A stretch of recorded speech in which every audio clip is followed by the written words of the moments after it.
जय जगन्नाथ नमस्कार welcome to RB teacher support. आज आलोचनार टॉपिक कैडरभुक्त हे एक्स कैडर शिक्षक।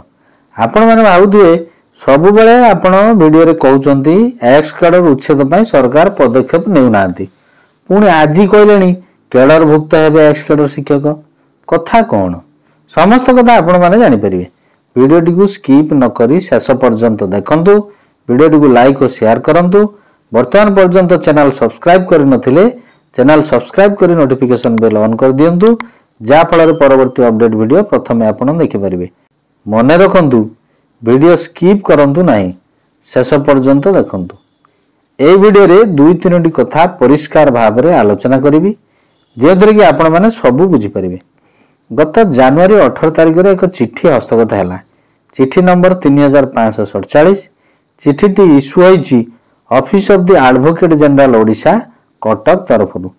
चिट्ठी करा जायछि काहाकू ना the secretary school and mass education department, directorate of elementary education Odisha एवं कलेक्टर बालेश्वर।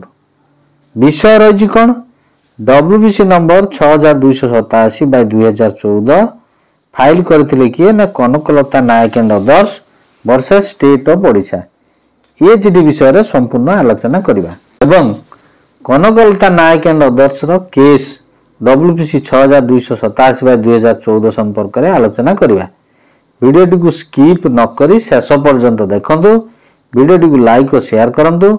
वर्तमान पर्यंत चैनल सब्सक्राइब करि नथिले चैनल सब्सक्राइब करी नोटिफिकेशन बेल ऑन कर दियंतु। वर्तमान आलोचना करिबा एडवोकेट जनरल चिट्ठी नंबर 3547 विषय रे।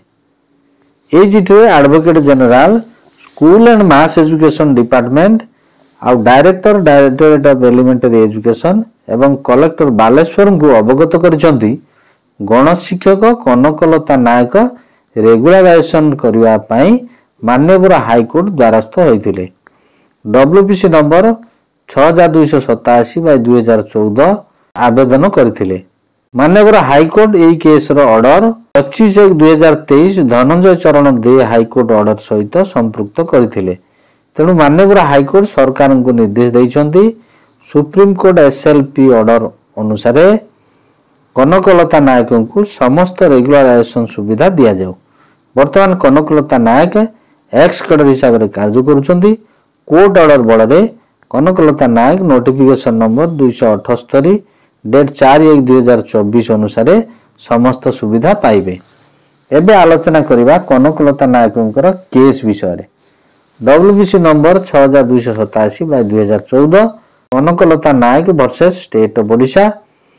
ऑर्डर डेट होची 16/1/2024। Order number 4। ऑर्डर रे कोन कहले माननीय हाईकोर्ट कहले Dhananjay Charan De versus state of Odisha case रे माननीय अपेक्स कोर्ट देइथिबा ऑर्डर अनुसार school and mass education department notification number 278/4/2024 एवं 296/4/2024 इश्यू करी डायरेक्टरेट ऑफ एलिमेंटरी एजुकेशन को कार्यकारी करिया पे निर्देश दैछंती। जे गणशिक्षक माने 6 वर्ष संतोषजनक कार्य करछंती सेमानंकु रेगुलर असिस्टेंट टीचर करा दिबो। पिटिशनर वकील जुक्ति रखी कहिथिले 213 जन गणशिक्षक तालिका मध्य कनकलता नायकंकर नाम नाही। एई मैटर विचाराधीन थिबा हेतु तालिका रे नाही, तेनु तांको तालिकाभुक्त करा जिबा पई निर्देश प्रदान करा जाऊ। समस्त सुनानी परे माननीय कोर्ट विद्यालय गणशिक्षा विभाग को निर्देश देले 3 मास मध्य माननीय अपेक्स कोर्ट ऑर्डर अनुसार आवश्यक पदक्षेप ग्रहण करा जाऊ। वर्तमान माननीय हाईकोर्ट ऑर्डर एवं एडवोकेट जनरल को चिट्ठी रु स्पष्ट हैला कनकलता नायक 3 मास मध्य कैडर शिक्षक हेबे। आशा करे वीडियो टी आपण मानक पई इंफॉर्मेटिव होइतिबो। वीडियो टी को लाइक और शेयर करंतु। चैनल सब्सक्राइब कर नथिले सब्सक्राइब करी नोटिफिकेशन बेल ऑन कर दियंतु, जा फल परवर्ती अपडेट वीडियो प्रथमे आपण देखि परिबे।